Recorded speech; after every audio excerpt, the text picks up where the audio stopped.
ఈరోజు మనం ధ్యానించబోయే చిన్న అంశం ఏంటంటే దయ్యపు శాస్త్రం, డిమినాలజీ.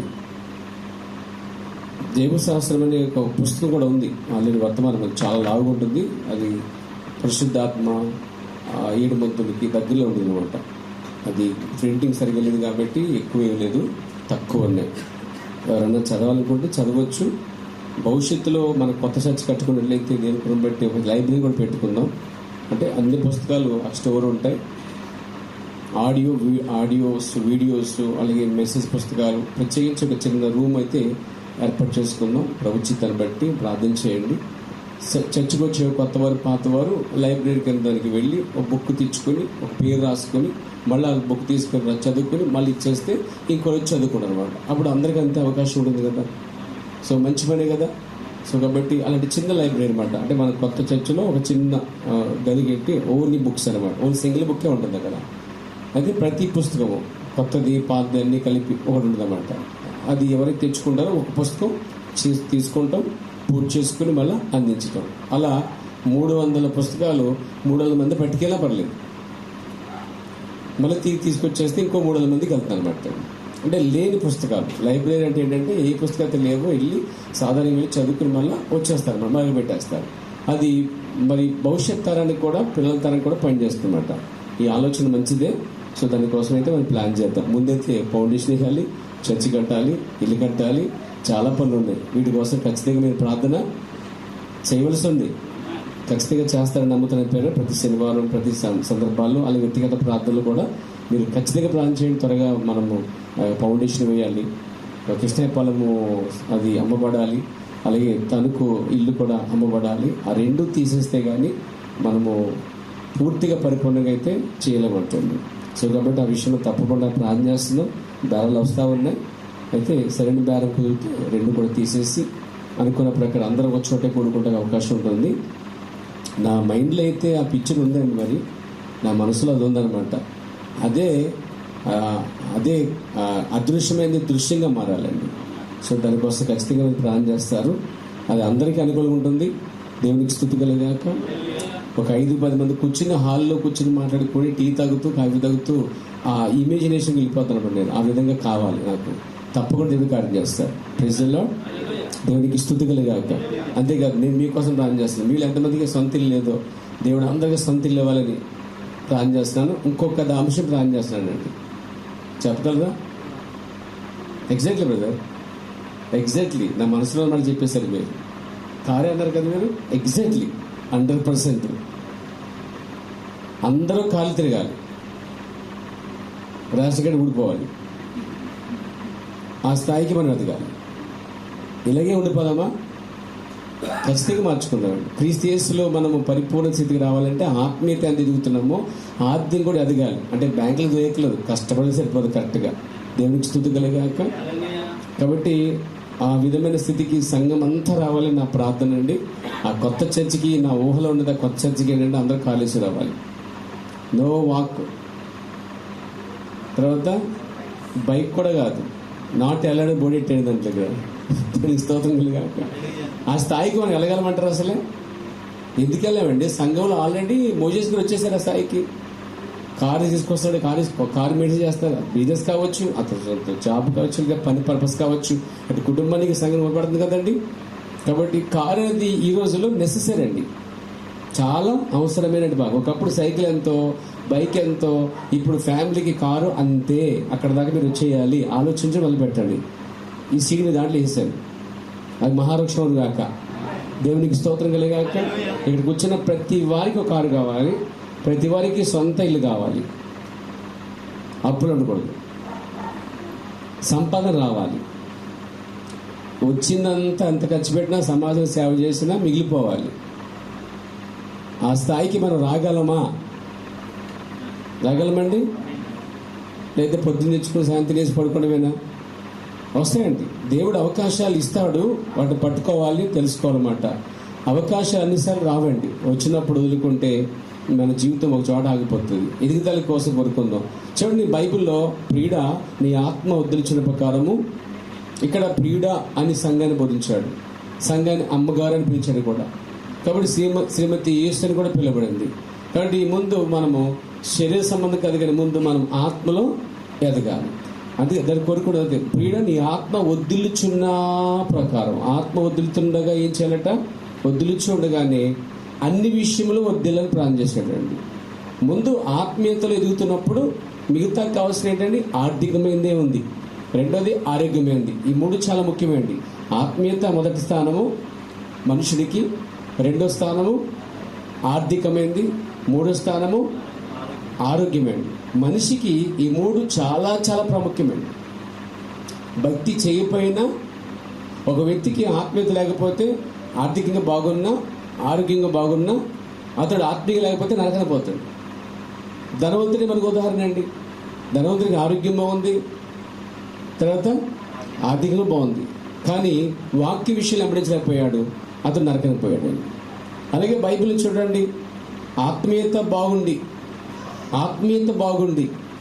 ఆర్థికమైన స్థితి లేకపోతే, ఆర్థికమైన లేకపోతే, ఆరోగ్యం లేకపోతే అది కూడా చాలా ఇబ్బందికరమైనది. అయితే వారు నరకాన్ని పోరు, పరలోకం పోతారు ఖచ్చితంగా వాళ్ళు. దాని ఉదాహరణ ఏం చేస్తా? ఆపోజిట్ లాజరేనండి. మళ్ళీ లాజర్కి ఆరోగ్యం లేదు, తర్వాత పరిస్థితి లేదు, అయినా అతను పరలోకం పొందుకున్నాడండి. అయితే మనము ఆ స్థితికి రావడానికి ఇష్టపడొద్దండి. పని చేసుకుని చేతులు ఇచ్చాడు, ఆరోగ్యం ఇచ్చాడు. ఇక్కడ ఆరోగ్యం ఉంది మనకు ఆల్రెడీ. అతనికి ఆరోగ్యం లేదు, కురుపులో నుంచి రసం ఆడుతూ ఉందన్నమాట, కుక్కలు లాగుతూ ఉంది. అంటే పని చేసుకునేంత పరిస్థితులకి లేదు, లేవలేని పరిస్థితిలో ఉన్నాడు మీరు. అయితే మనం లేవు, చేతులు పని చేస్తున్నాయి, కాళ్ళు పని చేస్తున్నాయి, మైండ్ పని చేస్తున్నాయి, ఆరోగ్యంగా ఉన్నాం, పర్లేకపోయారా, శక్తివంతులుగా ఉన్నాం. పని చేసుకుంటూ సంపాదించుకునే స్థితికి వచ్చినప్పుడు ఖచ్చితంగా మనం చేసుకోవచ్చు అనమాట. కాబట్టి ఆర్థికమైనది, ఆత్మీయమైనది, ఆరోగ్యమైనది, ఈ మూడు సంఘానికి ఖచ్చితంగా ఉండి తీరాలి. మూడిట్లో దేంట్లో ఉన్నారు మీరు చెప్పండి? దేంట్లో ఉన్నారు మూడిట్లో? ఆత్మీయ బాలేదు మీరు. అరే రక్షణ పొందరు కదండి. యేసుక్రీస్తుని రక్షణగా ప్రభు స్వీకరించి, కాలవర్తమానం స్వీకరించి అందులో వెళ్ళిపోతుంటే అది ఆత్మీయతే కదా, కాదా? నేను అలాగనుకున్నాను. మరి బయట వాళ్ళు చూడండి, క్రీస్తుకి బయట వాళ్ళ ఆత్మీయత లేదు, కానీ వాళ్ళ మీద చూస్తే మనము ఆత్మీయంగానే ఉన్నామండి.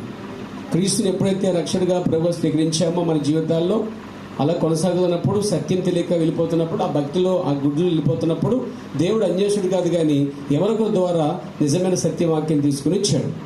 ప్రైజ్లో అంటే మనము దేవుని తెలుసు వెళ్ళిపోతున్నప్పుడు పరిపూర్ణతగా రావడానికి దేవుడు నిజమైన వర్తమానం తీసుకుని వచ్చి ఒక ప్రవక్తని వర్తమానాన్ని పరిచయం ఎవరినో ఒక దేవుడు వాడుకున్నాడు మన జీవితంలో. ఆ దేవుడు సత్యమైన మార్గం తీసుకొచ్చాడు. అంటే ఆత్మీయతలో మనం ముందుకి వెళ్తున్నాం. ఆత్మీయత ఆత్మీయత పూర్తి అయిపోలేదండి. మన ఆత్మీయతలు వెళ్తూ ఉన్నాం. నేనైనా మీరైనా ప్రవక్త అయినా వెళ్తుండగానే హానుకు వెళ్తుండగా ఎత్తబడిపోయారా. కాబట్టి ఆత్మీయత అనేది వెళ్తూనే ఉంటుంది అనమాట, వెళ్ళిపోలేదు. నేను పరిపూర్ణ కాలేదండి, మీరు పరిపూర్ణ కాలేదు, ప్రవక్త కూడా పరిపూర్ణ కాలేదు. పరిపూర్ణ స్థితి వచ్చినప్పుడు మనం ఈ లోకంలో ఉన్నామండి. దేవుడే పెళ్లి చేసుకుంటాడండి. దేవునికి స్తుతి కలగాక పరిపూర్ణమైన వారు ఈ లోకంలో వాళ్ళకి పని ఏం లేదండి. దేవుడు వారిని తీసుకుని వెళ్ళిపోతాడు ప్యారా. కాబట్టి మొదట మన ఆత్మీయతలో ఎదుగుతున్నాం, కొనసాగుతున్నాం. దాని వెనక ఆత్మీయత వెనక మనకి ఆర్థికమైన కూడా ఆలోచించాలి. వెనకున్న వారి విషయంలో ప్రవక్త మాట చెప్తాడు, మీ పిల్లలను అనాథలు విడిచిపెట్టకండి, మీ పిల్లలకు విలువ లేకుండా చేయకండి, మీ పిల్లల్ని రోడ్డు మీద విడిచిపెట్టకండి. అంటే అర్థం ఏంటంటే అనాథలుగా చేయకండి, దిక్కులేవరుగా చేయకండి. వారు ఖచ్చితంగా మీ కుటుంబస్తులు కాబట్టి వారికి ఖచ్చితంగా వారికి గృహం కావాలి, ఆర్థికత కావాలంటాడు. దేవుడికి స్తుతి కలుగాక.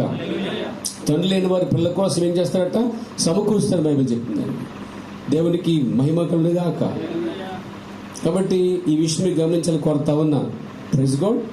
ఇంకొక వాక్యాన్ని కూడా మీకు చెప్పబోతున్నాను పేర ఈ సందర్భంలో చెప్పి ముందుకెళ్దాం. చూడండి, అపోస్తల కార్యగ్రంథం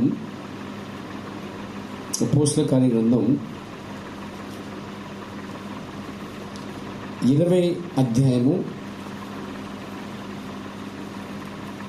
34 వచ్చినాయి. నా కోసం మీకు పరిచయం చేస్తున్నాను. ఇవి నా కోసం మాత్రం కాదు, నాలా ఎవరైతే కష్టపడుతున్నారో, పని చేసుకున్నారో వాళ్ళందరికీ వర్తించే వాక్యం ఉండేది. నా ఒక్కడి కోసం కాదు, ప్రపంచంలో చాలా మంది సేవకులు ఉన్నారు. మెసేజ్ పాస్టర్లు కూడా కొంతమంది మీకు చెప్పగలుగుతారు అవసరం లేదు. చెబుతారు, నా అవసరముల నిమిత్తమును నాతో ఉన్నవారి నిమిత్తమును ఈ నా చేతులు కష్టపడినవని మీకే తెలియను. సరిపోద్దండి. చెప్పండి మంచిది.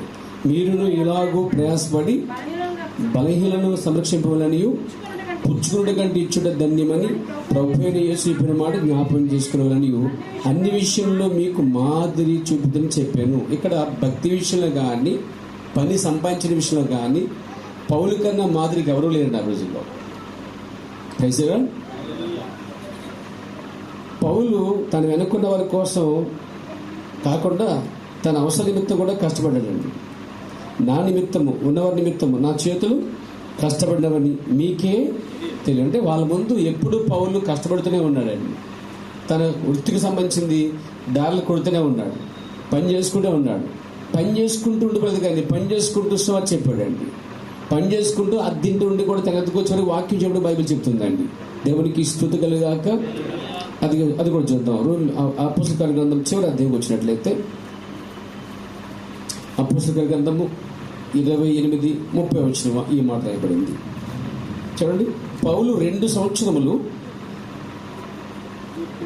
28:30 అపోస్తల గ్రంథం 28:30 పౌలు 2 సంవత్సరములు పూర్తిగా తన అద్దెంట కాపురం ఉండి తన యొద్దకు వచ్చేవారందరినీ సన్మానించి ఈ ఆటంకము లేక పూర్ణ ధైర్యంతో దేవుని రాజ్యం గురించి ప్రకటించచ్చు ప్రభువైన యేసు క్రీస్తు గురించి సంగతులు బోధించుడను. తను బోధించడానికి పౌలుకి సంతిల్లంటూ లేదు.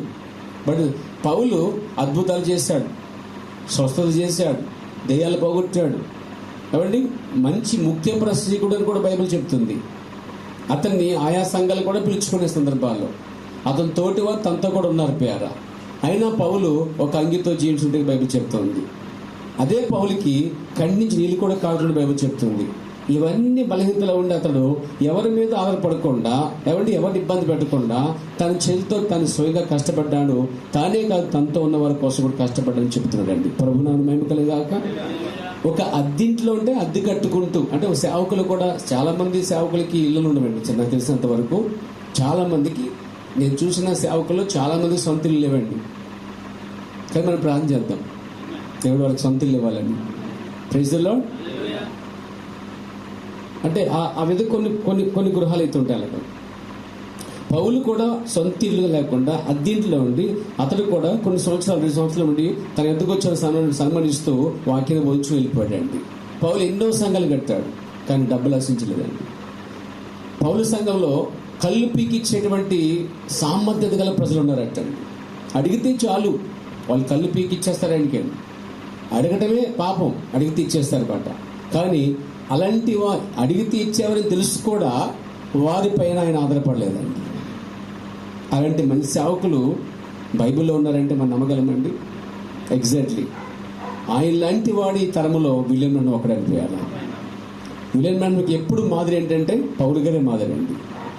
ఈరోజు మనకి ఇద్దరు మాదిరి, పౌలు గారు, విలియం బ్రాన్హమ్ కూడా మాదిరి అండి. లేఖనానుసారంగా బైబిల్ ఉన్న పౌలు గారు బైబిల్ మరుగుగా ఉండి బయట వర్తమానం బోధించినటువంటి ఒక ప్రవక్త గారు మనకున్నారు. అందుకే మనం బైబిల్ని, ప్రవక్త వర్తమానాన్ని రెండింటిని తీసుకోండి. ఇలా చెప్పొచ్చే మనం, పాత నిబంధన ఒక రెక్క పక్షిరాజుకి, కొత్త నిబంధన ఒక రెక్క. ఇప్పుడు మనకు ఇంకొక స్టేజ్ చెప్పొచ్చు ఇంకోటి. పౌలు వర్తమానము ఒక పక్క రెక్క అయితే విలియం బ్రాన్హమ్ వర్తమానం ఇంకో రెక్కండి మనకి. అది కూడా చెప్పుకోవచ్చు. దేవునికి స్తుతి కలుగాక. కాబట్టి నా అవసరం నిమిత్తం కష్టపడుతున్నానండి. ఎవరు అభ్యంతరం పడకండి. నా గురించి ఎవరు బయట ఇలా మాట్లాడుకున్నా ఎలా ఉండాలంటే వినబడినట్టు వదిలిపెట్టేసుకోండి. Praise the Lord. కొంచెం గట్టిగా ఎవరైనా మాట్లాడితే మా పాస్టర్కి 10 లక్షలు అప్పు ఉందండి, ఇస్తే బాగుంటుంది. మీరు అంత ప్రేమ ఉంటే మా పాస్టర్ మీద, అంత ఇష్టం ఉంటే మా పాస్టర్ అంటే, అంత జాలి దయ ఉంటే అయ్యో అని పడితే ఓ 10 లక్షలు ఇచ్చేసేయండి అని. కొన్ని అప్పులు ఉన్నాయంటే తీర్చేసుకొని ఇంట్లో కూర్చుంటాడు, చక్కగా తింటూ ఇంట్లో పడుకుంటాడు అని చెప్పొచ్చు. మీరు ధైర్యం చెప్పొచ్చు. దేవుని స్తోత్రం కలుగాక. అదే బాధ మీకుంటే మీకు కూడా అదే వర్తిస్తుందండి. ఒక 10 లక్షలు ఇచ్చేసేయండి, ఇంట్లో కూర్చుంటాను. నేనేమంటే మీ మీద భారం లేకుండా పౌలు గారు కష్టపడ్డాడు, అది తప్పు కాదు. Praise the Lord. సంఘం పోషించలేని స్థితిలో ఉన్నప్పుడు పని చేసుకు బతకొచ్చు, పాస్టర్ అయినా కుటుంబం అయినా. సంఘం పోషించే స్థాయికి వచ్చినప్పుడు, ఎక్కువ పరిచయం ఉన్నప్పుడు, విరివిడిగా సేవ ఉన్నప్పుడు అతడు అవన్నీ మానుకుని సేవ పరిచయం వెళ్ళొచ్చు మాట. అంటే అవకాశాలను బట్టి ఉపయోగపడుతుంది. నాకు అంత సేవ లేదు, నాది చిన్న సేవ, చిన్న పరిచర్య. రోజు వాడబడేంత గొప్ప సేవకుడే మాత్రము కాదు. నేను చిన్న సంఘానికి ఒక చిన్న కాపరిగా మాత్రమే నడిపారు. అది నాకు తెలుసు, నా కెపాసిటీ తెలుసు. దేవునికి స్తుతి కలుగాక.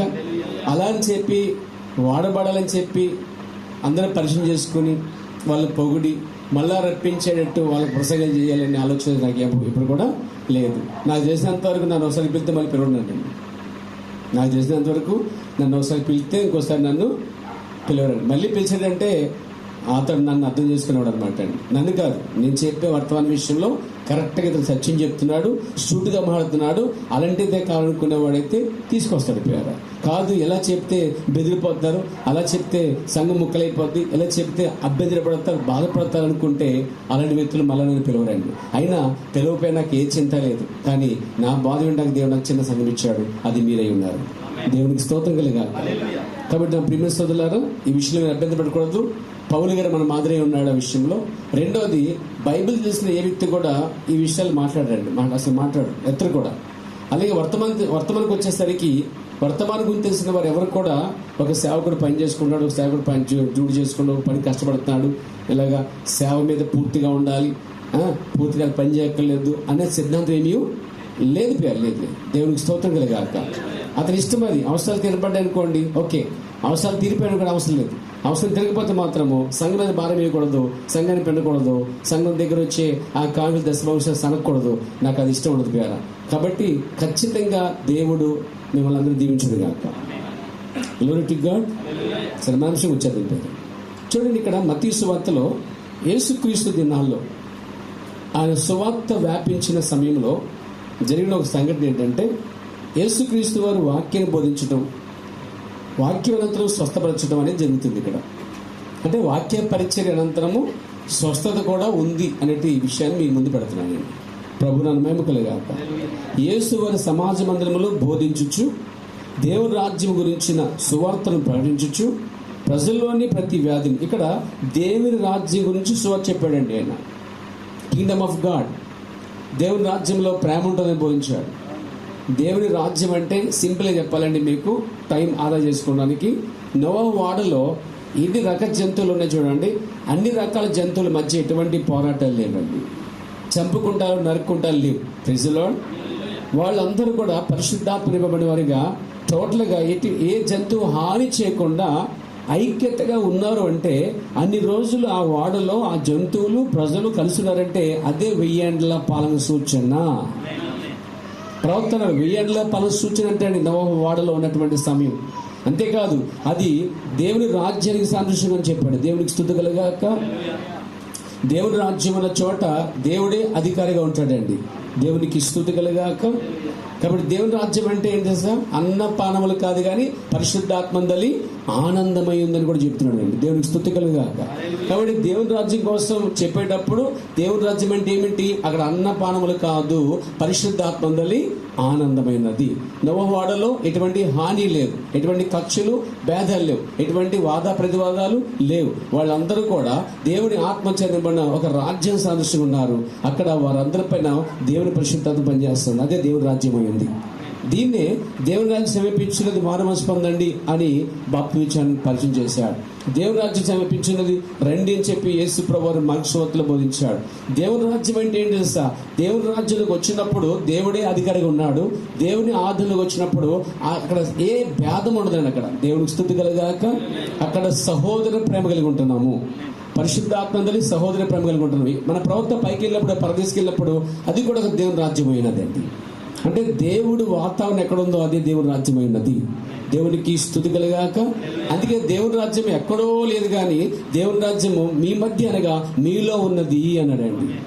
మనమే దేవుని రాజ్యం అయినాం, మనలోనే ఆ రాజ్యం ఉంది. దేవునికి స్తుతి కలుగాక. కాబట్టి ఇక్కడ దేవుని రాజ్యం గురించిన వర్తమానం బోధించాడు ప్రభువు యేసుక్రీస్తు. అంశం ఏంటంటే కింగ్డమ్ ఆఫ్ గాడ్, దేవుని రాజ్యము అనే అంశం మీద అక్కడ మాట్లాడాడు.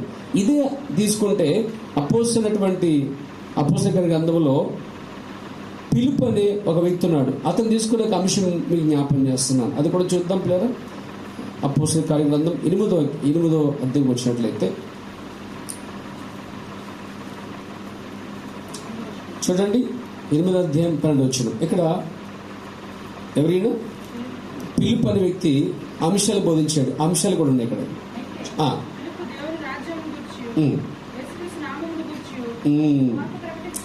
అంటే పిలుపు కూడా సువార్త ప్రకటించిన దాంట్లో అంశాలు పెట్టాడండి. ఒకటేమో దేవుని రాజ్యం అంటున్నాడు, ఇంకోటి ఏంటండి యేసుక్రీస్తు నామం గురించి అన్నాడు. ఇక్కడ దేవుని రాజ్యం గురించి 12వ వచనంలో యేసుక్రీస్తు నామం గురించి 2 అంశాలు ప్రకటించాడు. సువార్తలో 2 భాగాలండి.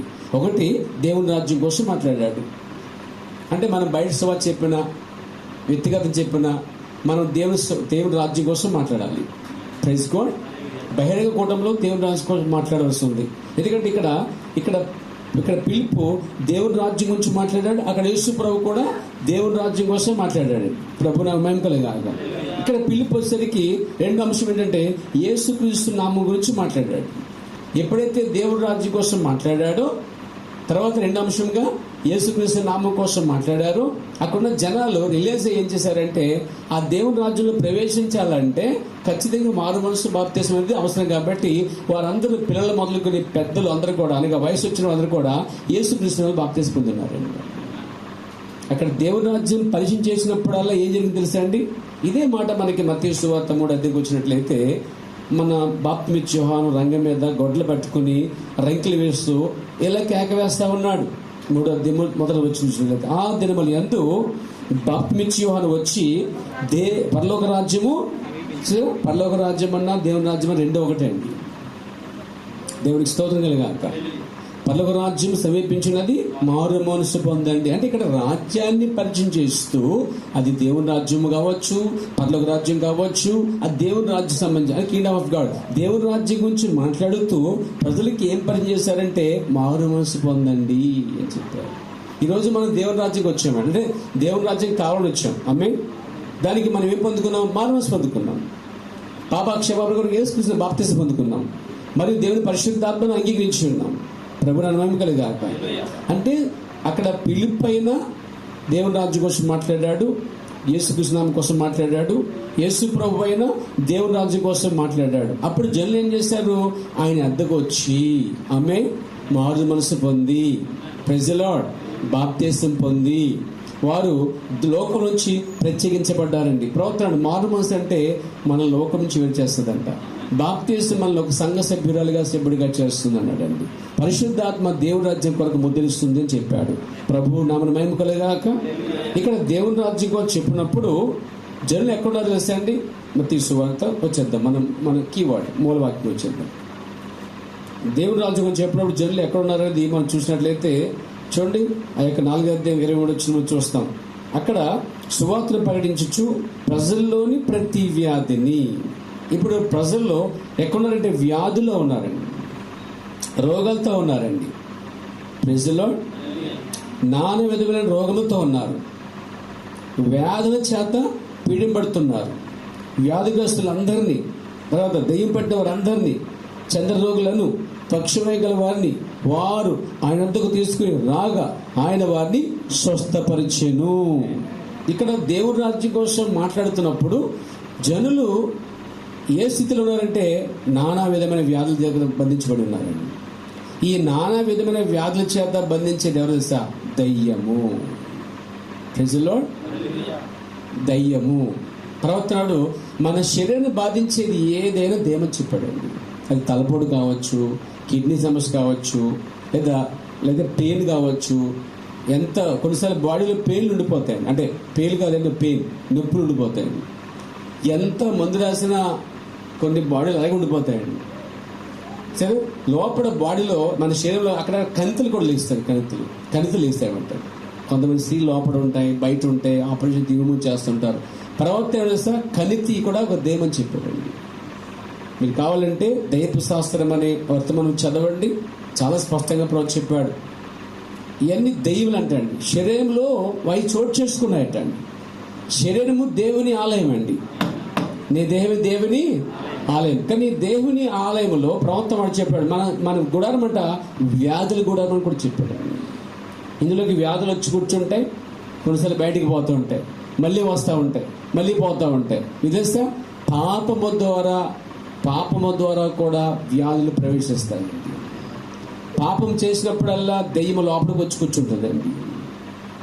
కాబట్టి ఇక్కడ చూడండి, దేవుని రాజ్యం ప్రకటించబడిన తర్వాత ప్రజలు ఎక్కడున్నారంటే దేవుని రాజ్యం అయితే ప్రకటించబడింది, కానీ ప్రజలు దెయ్యపు శాస్త్రంలో ఉన్నారు. అంటే దేవుని చేత బంధించబడ్డారు. ఆ దెయ్యములు వారిని ఏ రూపంలో ఉన్నాయంటే చూడండి, ఇక్కడ ఎలా ఉన్నాయి, ఇక్కడ చూడండి, వ్యాధిని మనం చూస్తున్నాం. ఆ వ్యాధి ఎలా ఉందంటే చూడండి, నానా విధమైన రోగుల చేత ఉన్నది, వ్యాధుల చేత అని కూడా ఉంది. వేదన అంటే శరీరాన్ని బాధించేది వేదనకరమైనది కూడా ఒక దెయ్యమేనండి. ప్రభు నన్ను నమ్ముకలే గాక. చంద్రరోగు అది కూడా దెయ్యమండి. పక్షవాయువు అది కూడా దెయ్యమండి. మోగపోవటం అది కూడా దెయ్యమేనండి. ఒకసారి పాటలు పాడడం మౌనంగా ఉంటే అది కూడా దెయ్యమేనండి. ఒకసారి చప్పలు కొట్టకుండా అది బిగిసిపోతే అది కూడా దెయ్యమే. ఎందుకంటే దేవుని స్తుతించకుండా చేసేది దెయ్యమేనండి.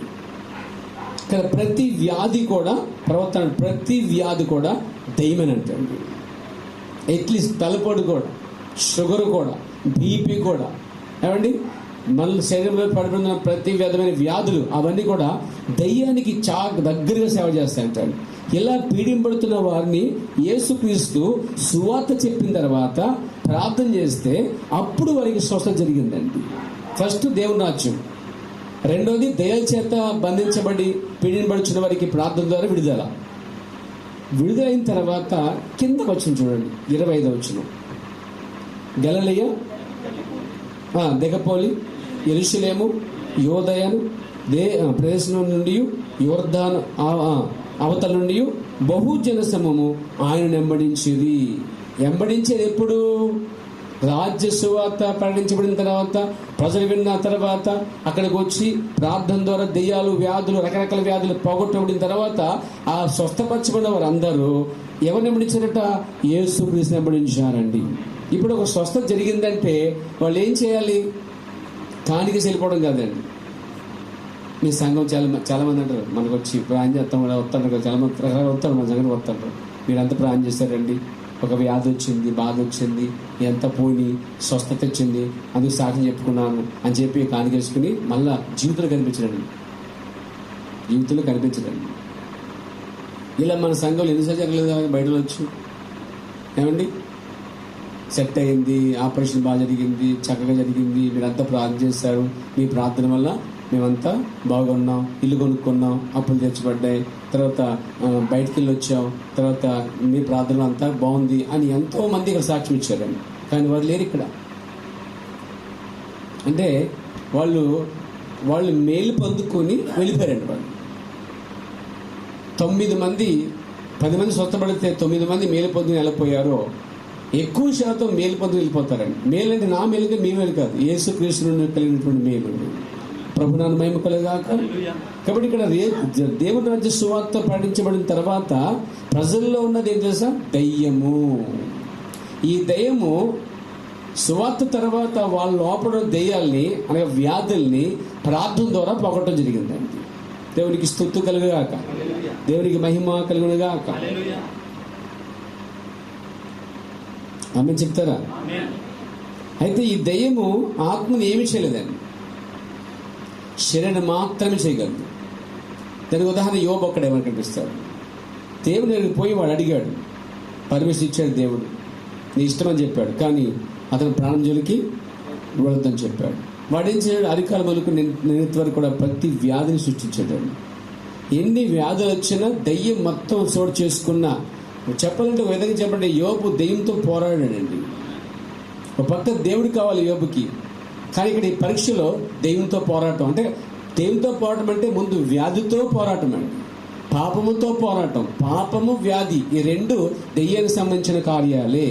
పాపము మరి వ్యాధి ఈ రెండు కూడా దెయ్యానికి సంబంధించినవే. దేవునికి స్తుతి కలుగాక, దేవునికి మహిమ కలుగుగాక.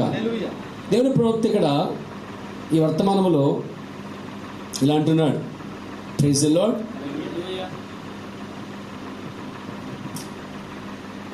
మన కొరకు ఏర్పరచబడిన దేవుని మార్గం వర్తమాన ప్రవక్త ఒక మాట చెప్పాడు, భయపడటానికి ఎలాంటి అవసరము లేదని ప్రజలకు చూపించు ప్రయత్నిస్తున్నాను. భయపడవద్దు. ఒక వ్యాధి విషయంలో కావచ్చు, ఐమీన్ డాక్టర్ గారు ఏమిటంటే ఈ వ్యాధి కష్టం, అమ్మ ఇంకా చేదాడిపోయింది, ఇక దేవుడే చేయాలంటాడు. అప్పుడు ప్రజల్లో భయం ఏర్పడుతుంది. మొదట కరోనా విషయంలో చాలా మందికి భయం ఏర్పడింది. సగానికి సగం ఎక్కువ శాతం భయం వల్లే చచ్చిపోయారంట.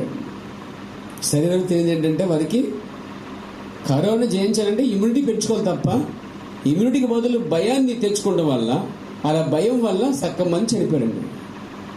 అసలు నేను భయపెట్టేదే సగం వ్యాధి అండి. దేవునికి స్తుతి కలగాక.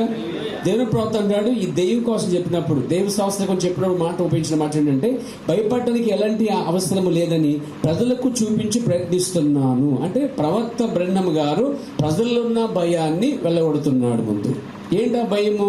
రకరకాల వ్యాధుల చేత పీడించబడుతున్న వారు, అనేక ఇబ్బందులు టెన్షన్తో ఉన్నవారు, దెయ్యం చేత నడిపించబడుతున్న వారు, దెయ్యంతో నింపడిన వారితో చెప్తున్నమాట. ఏమే దయ్యము నీ మీద పెట్టి బహు చెడ్డ వస్తువు ఏం తెలుసా? దయ్యం అంటే నీ మీద పెట్టిన చెడ్డ వస్తువు తెలుసా అంటే ప్రవర్తనాడు భయమే చెడ్డ వస్తువు అన్నాడు. దేవునికి స్తోత్రం కలిగాక. నీకు చివరి క్యాన్సర్ ఉన్నప్పటికీ, క్యాన్సర్లో చివరి భాగం ఉన్నప్పటికీ దేవుడు నేను స్వస్థపరచునని నమ్మి భయపడకుండా ఉన్నట్లయితే నీవు బహు స్వస్థపరచబడగలవు అన్నాడండి.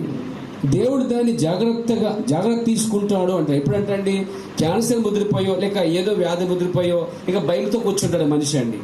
అప్పుడు కూడా ప్రవర్తనాడు. అసలు దయ్యము మీ మీద పెట్టిన ఒక భయంకర చెడ్డ వస్తువు ఏదంటే భయపడటం అనమాట. దయ్యానికి భయపడటం అనగా వ్యాధికి భయపడటం, జబ్బికి రోగానికి భయపడటం. ఏమండి, దయ్యం నీ మీద పెట్టిన బహు చెడ్డ వస్తువు ఏంటనగా భయమే. నీకు చివరి క్యాన్సర్ ఉన్నప్పటికీ దేవుడిని స్వస్థపరచునని నువ్వు భయపడకుండా నమ్మినట్లయితే దేవుడు దాన్ని జాగ్రత్తగా తీసుకుంటాడు.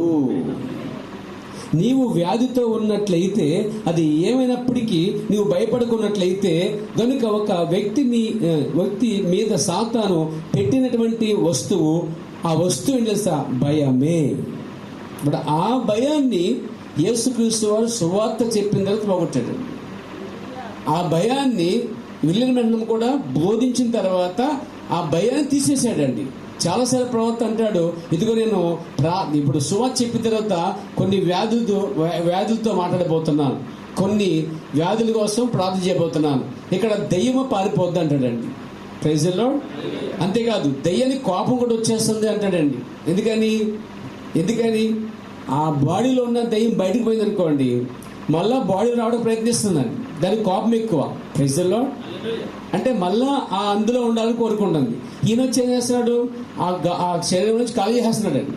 విలియం బ్రహ్నం ప్రసంగం చేసిన తర్వాత పేర్లు పెట్టి పిలిచి వ్యాధులు పోగొట్టినప్పుడు దెయ్యం అంటండి బయటికి పోయి కసిగా, రోషంగా, కోపముతోనూ ఆయన మీద ఉందంటే. అంటే లెక్కని ఒక్కరు స్వస్థపరచబడితే దాని కారకులు ప్రార్థించిన అందరి మీద దెయ్యం ఖచ్చితంగా కోపడుతుందండి. అది కోపడదించి భయపడక్కర్లే. అలా సంఘం అంతా ప్రార్థన చేసినప్పుడు ఒకరు బాగుపడినప్పుడు దెయ్యానికి కోపం ఎక్కువ వస్తుంది, బాగా పనిచేస్తుందన్నమాట, ఎలాగైనా పాడు చేయాలని. అప్పుడే మన మధ్య ఐక్యత ఉండాలండి. దేవునికి స్తోత్రం కలిగాక. అది ఏ రూపంలో పనిచేద్దంటే విచ్ఛిన్నం చేసేది తెలుసా? ఐక్యత అనమాట. ఇద్దరు సమ్మతంగా నడవకుండా చేయటమే దాని ఉద్దేశమైనది. సంఘం ఐక్యత లేకపోవడమే చెరగొట్టడమే దాని ఉద్దేశమైనది. అలా చెరగొట్టినప్పుడు ఏమవుద్ది? ఐక్యతతో ప్రార్థన చేస్తే దేవుడు దిగుతాడు. ఈ ఐక్యత లేకపోతే దేవుడు రాడు, కాబట్టి దానికి బలం ఎక్కువ. ఇప్పుడు ఆ భయం ఏంటంటే ప్రతి వ్యాధి సాతానుడేనంటే. దేవునికి స్తోత్రం కలుగాక. దేవుని మహిమ కలుగాక. చెప్పొచ్చండి. హల్లెలూయా. మన ప్రవక్త చాలా సందర్భాల్లో ఈ దేవుని కోసం మాట్లాడుతున్నప్పుడు ఇలా అంటున్నాడు చోట, ఆ దెయ్యము ఆత్మలు ప్రజల్లోనికి వచ్చి వారి దేహములో నివాసం చేయుచున్నవి. దెయ్యాలంటే అండి దేహాల్లో నివాసం చేస్తున్నాయండి. ఈయన సువార్త చెప్పి ఏం చేశాడో దేహాల్లో ఉన్న దెయ్యాల్ని వెళ్ళగొట్టేశాడండి. ప్రభు నాన్న మహిమ కలుగాక. దెయ్యాన్ని యేసుక్రీస్తు ఎలా వెళ్ళగొట్టాడంటే కేవలం మాటతో వెళ్ళగొట్టాడండి. తర్వాత శిష్యులు ఆయన నామాన్ని బట్టి వెళ్ళగొట్టారండి. విలియం బ్రహ్నము ఆయన నామాన్ని ఉపయోగించి చాలా చోట్ల దెయ్యమ యేసుక్రీస్తు నామంలో బయటకు పోమని ఆజ్ఞాపిస్తున్నాడండి, ఆజ్ఞాపించాడండి. అంతేగాని మోకాలు నడిపించలేదండి. కొంత పాస్టర్లు మోకాలు నడిపితే దెయ్యాలు పడుతుంటండి. ఇక్కడ పాస్టర్ చచ్చిపోయి లేడండి ఆయన. ఇక్కడ మోకాల మీద పెట్టి నడువు అని చెప్పి ఈ పక్క ఆ పక్క మోకాల మీద నడిపించాడండి. పటపడ కొట్టేసేవాడండి పక్కడగా. దెయ్యం చాలా తెలివైందండి, కొట్టినప్పుడల్లా బయటికి వెళ్ళిపోతాం.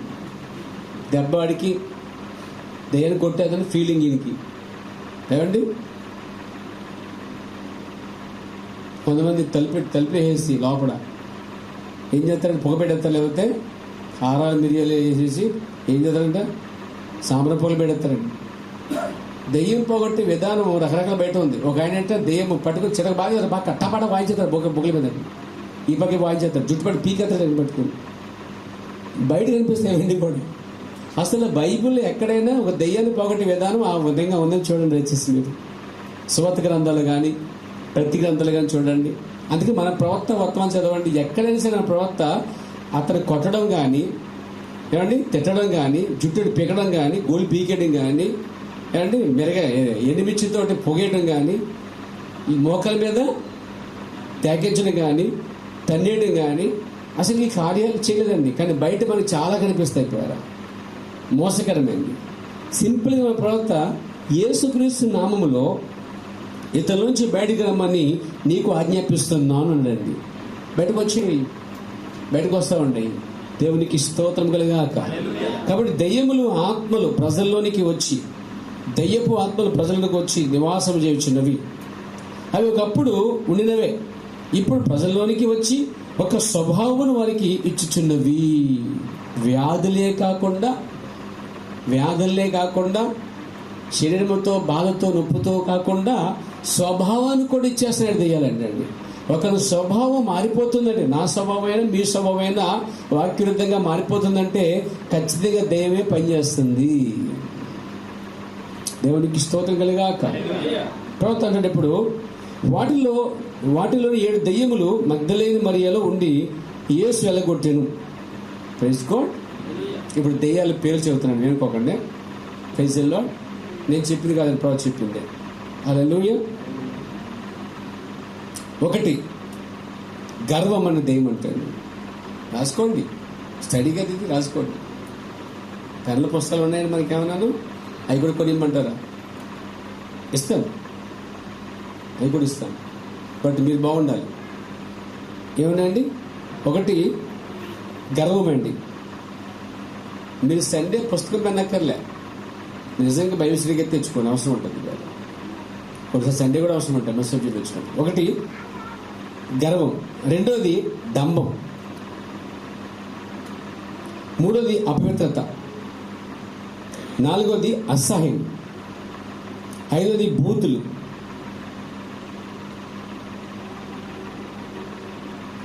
6 పోటీలు. పోటీలు చేసు కదా, అంటే చూసుకుందాంరా, చేద్దాంరా, నీవే నేను కూడా చేస్తా, నీకే నాకు కూడా, అంటే ఈగో టైప్ వస్తుంది అనమాట. అది పోటీలు. 7 కలహము.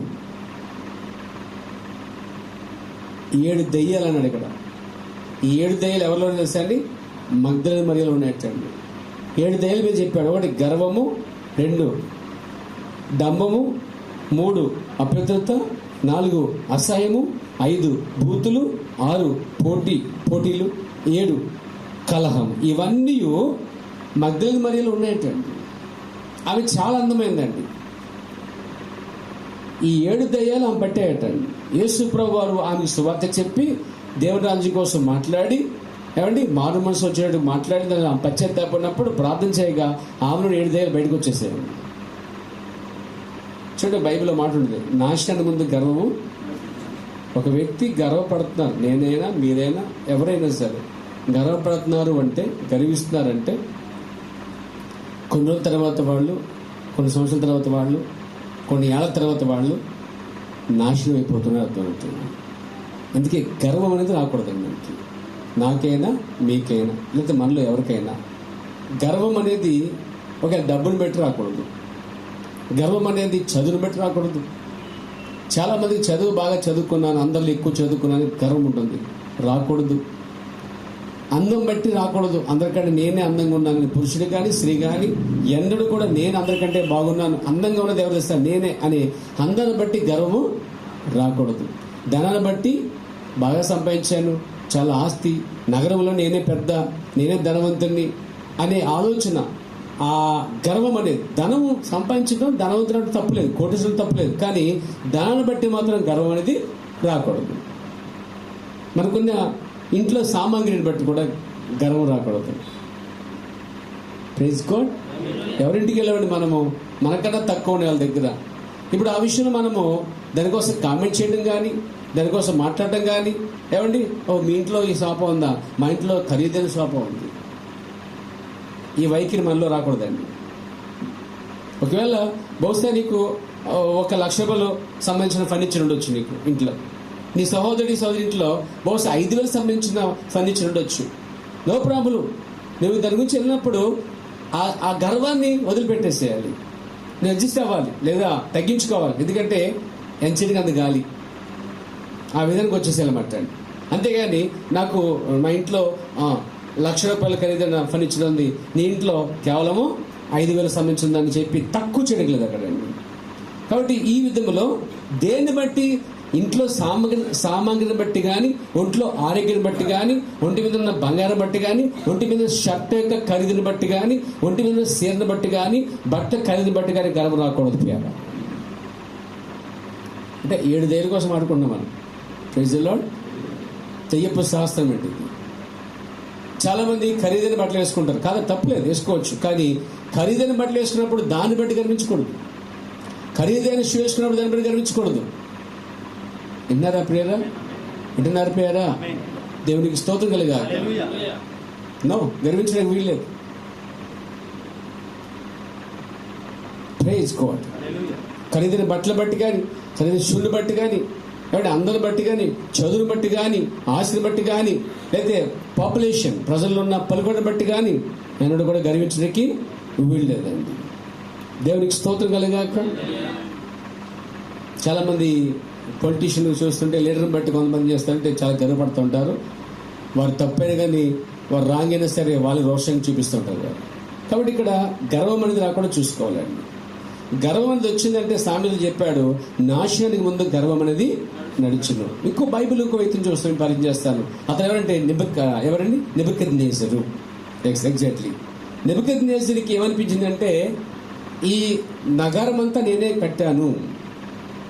అతను ఎప్పుడైతే గర్వించాడో, మీరు చూస్తారు దాంట్లో చూడండి, దానియేలు గ్రంథం చూసినట్లయితే 2వ అధ్యాయం, దానియేలు గ్రంథం 2వ అధ్యాయం వచ్చినట్లయితే గర్వం కోసం ఒక మంచి మాట చూద్దాం. దయ్యపు శాస్త్రం కోసం ఆడుకుంటున్నాం.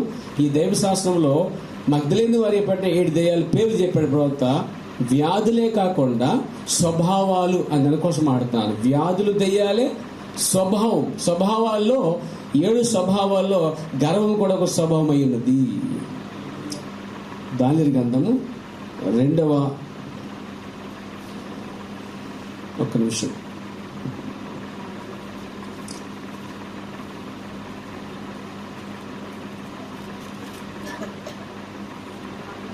చదువమ్మా. 4:30 ఎస్ 28 చదువమ్మా.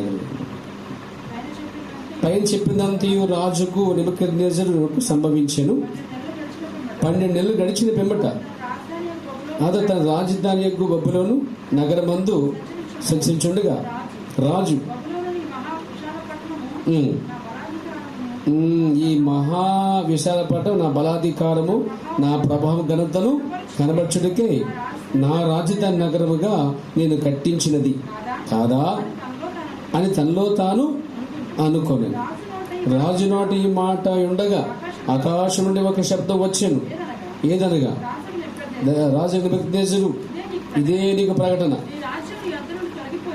ఎందుకు వెళ్ళిపోయింది? వీళ్ళేముంది పాఠం ఇక్కడ మనం చూస్తుంటే, ఒక వ్యక్తికి గర్వం వచ్చింది. ఆ వ్యక్తి సామాన్యుడు కాదు, మహా గొప్ప రాజు. అంటే గర్వింపదగ్గంత ఆస్తి ఉన్నది, ఏమండి, ఐశ్వర్యం ఉన్నది, ప్రభావం ఉన్నది, ఘనత ఉందండి. అయితే వాడిని బట్టి అతను గర్వించాడండి. ఇదంతా నా బలాధికారం కాదు, ఇదంతా నాది కాదు అని చెప్పి ఎప్పుడైతే ఒక రాజు గర్వించాడు, అతనికి ఉంది కాబట్టి గర్వించాడండి. లేనోని గర్వించాడండి అసలేండి.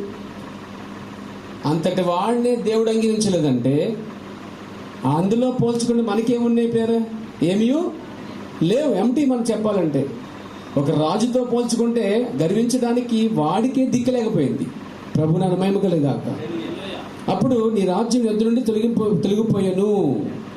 మనుషులు ఏం చేస్తారు? తరిమెదరు. నువ్వు అడవ జంతువు వల్లే 7 సంవత్సరంలో అరణ్యంలో గడ్డి తింటావని దేవుడు అక్కడ గద్దెలు దించి గడ్డి మేయించాడండి.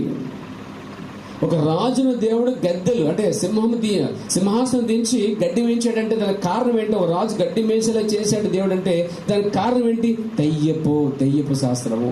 అంటే ఆ దెయ్యములున్న గర్వము అతనిలో పనిచేస్తున్నాడు. రాజు మంచివాడే, కానీ రాజులో ప్రవేశించిన మా దెయ్యం మాత్రం మంచిది కాదు. మనం మంచి వాళ్ళమే, మనలో ప్రవేశించే దెయ్యాలే మంచివి కదండి. రక్తమాంసము దేవుని రాజ్యమును సంతరించుకోను, కానీ ఈ రక్తమాంసాన్ని వాడుకుంటాడు కొన్ని సందర్భాలు. కాబట్టి రక్తమాంసం గల వారిని మనం ఏం అనలేము, ఎందుకంటే అసలు వారు మంచివాళ్ళే. నేనని మీరైనా మన చుట్టూ మంచివాళ్ళే. కానీ రక్తమాంసాలను అభిషేకించేవాడు అక్కడ పరిశుద్ధాత్మ బదులు వాడు అభిషేకించినప్పుడు పరిశుద్ధాత్మ అభిషేకిస్తేమో దైవ కుమారులుగా మారిపోతారండి. దైవం అభిషేకిస్తేమో దైవ కుమారులుగా మారిపోతారండి. దాని స్వభావం ఒకటే మనకు ఆధారం అండి. ఒకటి గర్వం. ఇతను గర్వించాడు కాబట్టే దేవుడు రాజును సైతం గద్దెలు దించి గడ్డి మేయించాడు. దేవుడికి స్తోత్రం. కాబట్టి గర్వం అనేది దేని బట్టి రాకుండా చూసుకోండి. ఇంకోటి ప్రత్యక్షత విషయంలో కూడా చాలా మంది ఈ మధ్య సేవకులు కానీ ఇతరులు కానీ ప్రత్యక్షత విషయంకి వస్తే ఆ సంఘం మీద మాకు ఎక్కువ ప్రత్యక్షం ఉంది, అయితే ఆ సంఘం అంటే మాకు ఎక్కువ జనం ఉన్నారు, అక్కడికన్నా మాకు ఎక్కువ సేవ ఉంది అంటే వాటి విషయంలో కూడా గర్వించిన దేవుడు ఊరుకునే ప్రసక్తి లేదు. ఒక ఇంటికి పోయి సామాన్య ప్రజలు కూర్చున్నప్పుడు నీకున్న ఫర్నిచర్ని బట్టి, వాళ్ళకున్న చిన్న ఫర్నిచర్ని బట్టి, ఆ ఫర్నిచర్ని బట్టి నువ్వు ఎన్నడూ కూడా గర్వించడానికి వీలు లేదు. ఆ డ్రెస్ని బట్టి కానీ, చదువుని బట్టి, అందరిని బట్టి కానీ, దేని బట్టి కూడా అతిశయించదు. కానీ దేవునికి స్తోత్రం కలిగాక. అతిశయించడం వస్తే దావీదు అంటాడు, గుర్రను బట్టి రౌతులను బట్టి కాదు కానీ యెహోవా నామాన్ని బట్టి నేను అతిశయిస్తాను చెప్పాడు. దేవుని నామాన్ని బట్టి ఆశ్రయించవచ్చు, ఆయన ఇచ్చిన వాక్యాన్ని బట్టి ఆశ్రయించవచ్చు, కానీ ఈ కార్యాలను బట్టి గర్విస్తే మనం నాశనం తెచ్చుకుంటాం పేర. ఒకటి. రెండోది డంబం. రెండోది ఏమిటండి? డంబం. ఇది మొదటి యోహాను రాసిన పత్రికలో ఉంటుంది.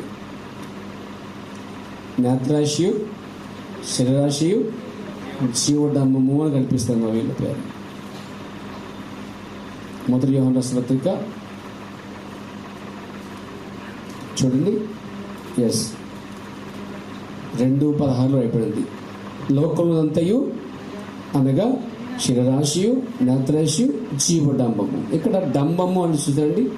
చాలా సందర్భాల్లో డంబముగా మాట్లాడుతూ ఉంటారు చాలామంది. డంబముగా మనం డంబము మాట్లాడక్కర్లేదండి, ఏది ఉందో అదే మాట్లాడచ్చు. దేవునికి స్తోత్రం కలిగాక. వారు డంబపు మాటలు తెలిసిపోతాయి, వారి విధానం కనిపించేస్తుంది. అంటే ఉదాహరణకి ఏమీ లేకపోయినా అంటారు కదా, దాన్ని ఏమంటారు? ఎగిరిపడటం. అదే దానికి ఒక సామెత కూడా ఉంది, ఏంటి? జేబులో చిల్లు కవ్వలేదు కానీ మీసాలు చంపను కానడిగాడంటే. అంటే మన ఇక్కడ గర్వపడటానికి కానీ, లేకపోతే డంబముగా మాట్లాడే కానీ, డంబముగా ప్రవర్తించడం కానీ అవకాశాలు అయితే లేవు. ఉన్నాయంటే అది ఎవరు? దేవుని ఆత్మ కాదు, దయ్యము. కాబట్టి డంబపు మాట్లాడొద్దండి. Praise the Lord. అది ఎక్కువ ఎగరొద్దు, ఎక్కువగా మాట్లాడొద్దు, ఎక్కువగా వావరగా చేయొద్దు డంబం మాటలు. ఇక్కడ డంబం అనేది రాకూడదండి. అది రెండవ దయ్యం. మూడోదికి వచ్చేద్దాం, సమయం లేదు. మూడోది ఎవరండి? అపవిత్రత. పవిత్రతకి దానికి విరుద్ధమైన మాట అండి ఇది. పవిత్రత వేరు, అపవిత్రత వేరు. అంటే దయ్యం ఉంటే పవిత్ర పనులు చేయదండి, దయ్యం ఉంటే అపవిత్ర పనులే చేస్తుంది. ఇక్కడ అపవిత్రత రాకుండా చూసుకోవాలండి. ఏంటి అపవిత్రత? వాక్యానికి విరుద్ధంగా ప్రతిదీ కూడా అపవిత్రమైనది. ఏంటి అపవిత్రత? వాక్యానికి విరుద్ధంగా నడుచుట, మాట్లాడటం, చూచుట, క్రియ చేయటం, ఇదంతా కూడా వాక్య విరుద్ధమైన ప్రతిదీ కూడా అపవిత్రమైందే. అపవిత్రమైన ఆత్మలు విషించే స్థలం అది పేర. ఒకడు అపవిత్ర ఆత్మ నింపబడిన బైబిల్ చెప్తుంది. చూడండి, మత్తయి సువార్త చూస్తాం అక్కడ. దేవునికి స్తుతి కలుగునుగా అక్క. మత్తయి సువార్త 9వ వచనం చూడండి.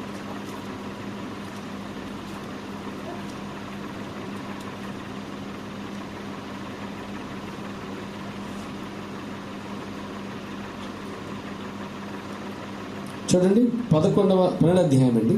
మత్తయి సువార్త 12వ అధ్యాయము 43 నుంచి 45 వరకు చూస్తే అక్కడ మీకు కనిపిస్తుంది అపవిత్ర ఆత్మ ఒక మనిషిని వదిలిపోయిన తర్వాత, అంటే ఇంతకు ముందు ఉంది ఇప్పుడు వదిలిపోయింది. ఎవరో యేసు వచ్చి పగొట్టాడు. అది విశ్రాంతి వెతుకుచు నీరు లేని చోట తిరుగుచుండెను. విశ్రాంతి దొరకనందున నేను వదిలి వచ్చిన నా ఇంటికి, దాని ఇల్లు అంటది, నీ దేహాన్ని దాని ఇల్లుకి చేసేసుకుందండి. నువ్వు ఇవ్వకపోయినా సరే నా ఇంటికి తిరిగి వెళ్ళదు అనుకుని వచ్చి ఆ ఇంట ఎవరూ లేక అది ఊడ్చి అమర్చుండు చూచి వెళ్ళి తనకంటే చెడ్డమైన మరి 7 దెయ్యములను వెంట పెట్టుకుని వచ్చును. అవి దానిలో ప్రవేశించి అక్కడనే కాపురమును. ఎక్కడ? ఒక అపవిత్రమైన ఆత్మలో ఈ దేహాల్లో నివసించడానికి ఇష్టపడుతున్నాయండి. కానీ ఇదే దేహంలో పరిశుద్ధాత్మ కూడా ఇష్టపడుతున్నాడు. కానీ పరిశుద్ధాత్మ నివసించాలంటే ముందు దేహం కడగబడాలి. దాని ఉదాహరణ ప్రవక్త చెప్తాడు, గ్లాస్ తీయబడాలి, మృకుల నుంచి కడగబడాలి, మారు మనసు కడగబట్ట బాప్తిస్మము, మారు మనసు బాప్తిస్మం తర్వాత దేవుడు పరిశుద్ధాత్మతో నింపుతున్నాడు అండి. మనం గ్లాస్ తీస్తాం మృకుల నుంచి కదా, దేవుడు కూడా నిన్ను నన్ను ఆ గ్లాసు లాగా ఈ లోకమైన మృకుల నుంచి బయటకు తీసేశాడు. దేవుని వాక్యం చేత బాప్తిస్మం ద్వారా మనం కడగడండి. ఆయన మనం కడగబడిన పాత్రలం, యేసు రక్తం చేత మనం కడగబడ్డవారమని పౌలు కొరింథీయులలో రాస్తా ఉన్నాడు. దేవునికి స్తుతి కలుగాక. ఇక తీయబడి కడగబడిన తర్వాత ఇప్పుడు మనము ఏం చేస్తాం? ఓ ప్లేట్ తెచ్చుకుంటాం, కడుక్కుంటాం వేసుకుంటారా? మనం బద్దెసలు ఉంటాం, కడుక్కోరండి. అందుకు క్రిములు ఉంటాయి, కనబడవు, బద్దకస్తులు. అది ప్లేట్ తెచ్చుకుని కడుక్కోరండి, అది పెడి తినేస్తూ ఉంటుంది. ముందు ప్లేట్ కడుక్కుంటాం. నేనేది కడుక్కోవడం ఈ అంశంలో. ప్లేట్ కడిగిన తర్వాత ఏం చేస్తాం? ముందు తీస్తామండి ప్లేటు, రెండోది కడుగుతామండి. ఏమండి మీరు ఆ టీ తాగినప్పుడు కానీ లేకపోతే భోజనం చేసినప్పుడు కానీ అలవాటు లేవా అసలే ఉంటాయి కదా, సాధారణంగా ఉంటాయి. అందులో మన సబ్జెక్ట్ ఉంది, తీయటం. దేవుడు మనం తీశాడు, మనం కడుగుతున్నాం, దేవుడు మనం కడిగాడు, మనం దాన్ని నింపుతున్నాం. నీళ్ళు వేయచ్చు, లేకపోతే ఆహారం వేయచ్చు, దాన్ని మనం వాడుకుంటున్నాం. అలాగే దేవుడు కూడా మనం వాడుకోవడానికి ఇష్టపడుతున్నాడు. కానీ ఇప్పుడు మనం తీయబడాలి, మనం కడగబడాలి, ఆ తర్వాత ఆత్మతో నింపబడాలి. కానీ ఈ అపవిత్రమైన ఆత్మకి కడగక్కర్లే, తీయక్కర్లే, నివసించేస్తుంది బయటకు వచ్చాడు. అది దేవుని ఆత్మకి దైవాత్మకి తేడా అండి. కడగబడకుండా, పవిత్రపరచబడకుండా, లోకం తీయబడకుండా, ఇంకా లోకం ఉండగా, పాపం ఉండగా వాడు వచ్చి అందులో ఉండి నివసించడానికి ఇష్టపడుతున్నాడు. దేవుడైతే ముందు తీస్తున్నాడు, కడుగుతున్నాడు, అప్పుడు వాడుకుంటున్నాడండి. దేవునికి స్తోత్రం కలుగాక. చూడండి, ఇక్కడ దేవుని పరిశుద్ధాత్మ లేకపోతే సువార్త ద్వారా కావచ్చు, లేక ప్రార్థన ద్వారా కావచ్చు, ముందు దెయ్యాలు బయటకు పోయనుకోండి. దెయ్యం బయటకు వెళ్ళిన తర్వాత ఆ సింహాసనం దేవునికి ఇవ్వాలి మనం. ఎందుకంటే అప్పటి వరకు వాడు సింహాసనం మీద నడిపించాడు కాబట్టి, ప్రార్థన ద్వారానో లేకపోతే చేతులేసి ప్రార్థన చేయడం ద్వారానో మొత్తం మీద ఆ దెయ్యం అతను నుంచి వెళ్ళిపోయింది అనుకోండి. ఆ వ్యక్తి ఏం చేయాలి? మారు మనసు పొంది, రక్షణ పొంది, యేసుక్రీస్తు రక్షణగా ప్రభుగా స్వీకరించి హృదయ సింహాసనం మీదకి ఆహ్వానించాలండి. అది జరగకపోతే ఆ గ్యాప్లో మరలా దెయ్యాలు వచ్చే అవకాశం అయితే ఉంది. చాలా మంచి సువార్త తింటారు, వేదికని పిలుస్తాం, ఆల్టర్ కాల్ ఇస్తాం, వస్తారు వాళ్ళు, అంటే మానవస్ పొందుతారు, బాప్తిజం పొందకుండా పోతారు. అప్పటికప్పుడు నేను తీసుకుంటారు, మళ్ళీ వెళ్ళిపోతారు. వాళ్ళు వెళ్ళిపోయిన తర్వాత మళ్ళా కనబడండి, వాళ్ళు ఇంకా లోకంలో భయంకరంగా మునుపుడు కంటే ఎక్కువ పాపం చేస్తారు. అందుకే ప్రవర్తన అంటే బాప్తిజాన్ని పొందడానికి వచ్చిన వాళ్ళ కంటే మళ్ళీ తిరిగి ఇంటికి వెళ్ళవద్దాన్ని, బట్టల కోసం కూడా పంపించొద్దాన్ని, అవసరమైతే డ్రెస్ ఎక్కడ పెట్టుకోండి ఉన్నాడండి. ఎంత పగడబందిగా మాట చూడండి ఆయన. అంటే కొంతమంది డ్రెస్ కోసం వెళ్తారండి, మళ్ళీ రారు. వాళ్ళ లోపం కదా అది. వాళ్ళకి తెలియకుండా ఒక దెయ్యం అది చేస్తుంది, రక్షణకు రాకుండా ఆ మారు మనసు పొంది పశ్చాత్తాపడుతున్న సమయంలోనే దెయ్యం పడిపోయిందండి. అది వ్యాధి రూపంలో కావచ్చు, స్వభావ రూపంలో కావచ్చు. 2 కార్యాలు, వ్యాధి, 2 స్వభావ రూపంలో. వ్యాధి రూపంలో కనిపిస్తుంది, దెయ్యము స్వభావ రూపంలో కూడా కనిపిస్తుందండి ఒక వ్యక్తిలో. అప్పుడు వ్యాధి పోయిన తర్వాత స్వభావం కూడా మారిపోద్ది, దెయ్యం పోద్ది. అప్పుడు ఆ గ్యాప్లో వాడు ఏం చేయాలంటే వెంటనే మారు మనసు పొందిన వ్యక్తి, బైబిల్ చూడండి, మారు మనసు పొందిన వెంటనే వారు బాప్తిజం పొందారు. ఒక మనిషి చనిపోయిన తర్వాత ఏం చేస్తాం? కొన్ని గంటలు మాత్రం ఉంచుదామండి, కొన్ని రోజులు ఉంచామనుకోండి పురుగు పట్టేస్తాం. అంటే పాడైపోద్ది. సేమ్ ఒకడు మారుమనసు పొందాడంటే వెంటనే వారికి బాప్తిజం ఇవ్వాలి. అందుకే చూడండి, ఆ దమస్క ఆ యొక్క నపుంసకుడు ఏం చేశాడంటే, ఆ దారిలో వెళ్ళినప్పుడు అరణ్యంకి నిలిచినప్పుడు, ఆ గాజా నుండి ఎరుషలేముకి పోతున్నప్పుడు, ఆ యొక్క యెరూషలేము మార్గంలో దేవునికి ఆత్మ చేత నింపబడి సేవకుడు వాక్యం చెప్పగానే పిలుపు మాట విన్న వ్యక్తి ఇకేమిటి నీళ్ళు ఏ మాట ఉంది, రథమాపు అని చెప్పగలిగాడు. టైం ఇవ్వలేదు ఇక, ఇద్దరు కూడా దిగిపోయింది, బాప్తిజం జరిగిపోయిందండి. అంటే బాప్తిజం ఉన్నపాటున ఒకటండి. చాలామంది బాప్తిజం విషయంలో ఇంకా కనిపెట్టు, ఇంకా ప్రార్థన చేసుకో, ఇంకా పాపాలన్నీ కూడా ముందన్నీ ఒప్పేసుకో, ఒక 3 రోజులు ఉపవాసం ఉండు, 4 రోజులు ఉపవాసం తెలబడి తెచ్చుకో, ఇదంతా సొంత బాధ అండి ఇది. అలాగైతే పౌలు గారు అర్ధరాత్రి కూడా బాప్తిజం ఇచ్చాడండి. ఎక్కడ? చెరసాల నాయకుడు మారుమోసు దేవుడి పట్ల భక్తి గలవాడు, అతని విశ్వాసతడు, అతని ఆధ్వర్యంలో ఉన్నారు వీళ్ళు. భూకంపం వచ్చింది, పాటల పాట సూచించిన వాళ్ళ అన్ని తెగిపోయాయి, ఖైదులందరూ పారిపోవాలి. కానీ ఖైదులు పారిపోయారేమో, నా ఎదుగా లెక్క చెప్పుకోలేమో అని భయంతో వాడు హతమార్చుకోబోయాడు. అప్పుడు అన్నాడు ఆయన, లేదు ఖైదు అంతా ఇక్కడే ఉన్నాం, నువ్వు హతమార్చుకోవద్దు అని చెప్పాడండి. అయ్యా అని భయపడుతూ వచ్చాడు, ఆ గాయాలు తుడిచాడు అతడు. ఆ ఇంటి వారికి వాక్యం చెప్పాడు పౌలు గారు. ఆయన ఆ చెరసాల నాయకుడు, ఆ ఇంటి వారు ఆ రాత్రి బాప్తిసం పొందిన బైబిల్ చెప్తుందండి. అంటే ఇక్కడ మారు మనసు తర్వాత బాప్తిసం వెంటనే జరిగే కార్యం జరగకపోతే, ఒక సువార్త చెప్పాం, కూడం పెట్టాం, వాక్యం విన్నారు, కొంచెం ఆటగాలు ఇచ్చాం, వారు మా ప్రభు కావాలి, స్వస్థకాలు ముందుకు వచ్చారు. తర్వాత నెక్స్ట్ ఏం చేయాలి? వాళ్ళు బాప్తిసాలు జరిగిపోవాలండి. బాప్తిసం జరగకుండా వారు నిలబడి ప్రార్థన చేసుకుని బయటికి వెళ్ళారంటే దెయ్యం బయటకు పోయింది, ఖాళీగా ఉంది. ఇప్పుడు ఆ టైంలోనే ఇక్కడ పాట కనిపిస్తుంది, ఆ ఖాళీ టైంలోనే తిరిగి వస్తున్నారంట వీళ్ళు. ప్రభు నామమున మహిమ కలుగాక చెప్పొచ్చండి, హల్లెలూయా.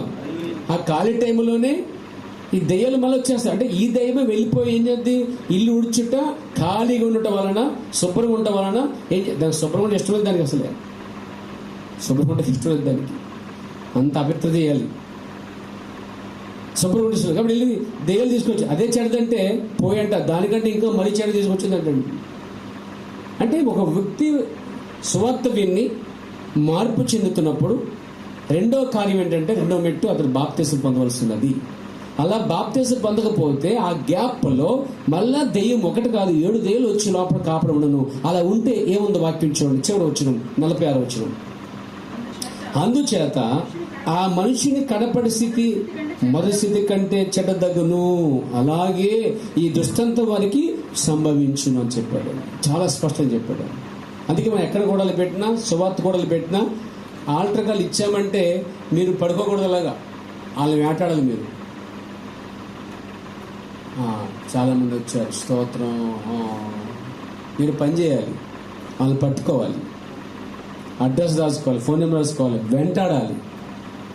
వెంటనే పక్క తీసుకెళ్ళి ఈరోజు వాక్యం ఉన్నావు కదా, అర్థమైంది కదా, రేపు సమయం లేదు, ఇదే రక్షణ దినమని ఎవరు చెప్పాలి? సంఘ సభ్యులు చెప్పాలి. పట్టుకొని పక్క పిలిచి మాట్లాడి సువార్త చెప్పి బాప్తిజం ప్రిపేర్ చేసేయాలి. బాప్తిజం ఇప్పించేలాగా కొంత వర్క్ అయితే సంఘం పనిచేయాలండి. సంఘం అలా పనిచేయగలిగితే, సహకరించగలిగితే ఆత్మలక్ష్యం పడుతుంటాయి. ఇక్కడ సువార్త చెప్పినప్పుడు, ఆటగాలు ఇచ్చినప్పుడు ఆ వ్యక్తి వచ్చాడంటే మీరు ఏం చేయాలి సార్? మీరు ఖాళీ ఉండకూడదు, ఊసడుకోకూడదు. చాలా మంది మాట్లాడుకుంటారు. కాదు కదా, అక్కడ పని ఉంది. అక్కడ చేస్తే మీకు అక్కడ కొన్ని చేపలు వచ్చాయి, కొన్ని ఆత్మలు వచ్చాయి, కూర్చోబెట్టి వాళ్ళకి ఖాళీ లేకుండా చూసుకోవాల్సిన బాధ్యత మందే. ఖాళీగా పంపించామా మళ్ళీ అతని ఆ ముడుపుడి కంటే ఎక్కువ పాపం చేసే అవకాశం ఉండాలి. కాబట్టి బయట అయినా లోపలైనా ఎక్కడ సువార్త చెప్పినా ఎవరైనా సమర్పించుకున్నా నిజంగా ఆల్టర్కాలు ఇచ్చి ముందుకు వచ్చినట్లయితే నిజంగా ఆ ఖాళీ చేయబడిన హృదయంలోనికి బాప్తిజం ద్వారా యేసు ప్రభువు అడుగు పెడతాడు.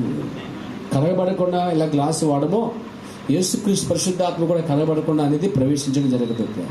కాబట్టి ఈ సంఘం ఇక్కడ మాత్రం కొద్దిగా జ్ఞానంగా ఉండి సహకరించగలిగితే ఒక ఆత్మని మన ప్రభు రాజ్యానికి సంపాదించిన వారమవుతాం. దేవునికి స్తుతి కలుగుగాక. తర్వాత 4వది అసహాయం అండి. ఈ అసహాయం అనే మాట అయినప్పుడు కీర్తన గ్రంథం 15 గుర్తొస్తున్నారు పేరు నాకు. బహుశా దాంట్లో ఉందనుకుంటున్నాను నేను. చూద్దాం.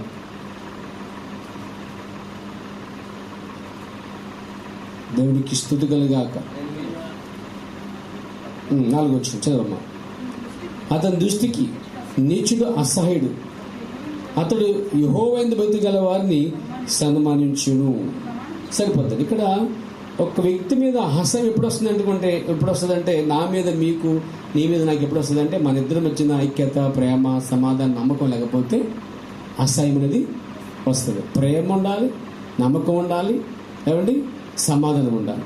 ఈ సమాధానం లేకపోతే, ఈ ప్రేమ లేకపోతే, ఈ నమ్మకం లేకపోతే, ఏమండి, భయం ఒకటి వేటాడుతుంది మనల్ని. హాని జరుగుద్దేమో, నష్టం జరిగిద్దేమో, ఇతని వలన, ఈమె వలన నాకు నష్టం జరిగిద్దేమో అని తలంపుతో వచ్చినప్పుడు అక్కడే సమాధానం రాదండి.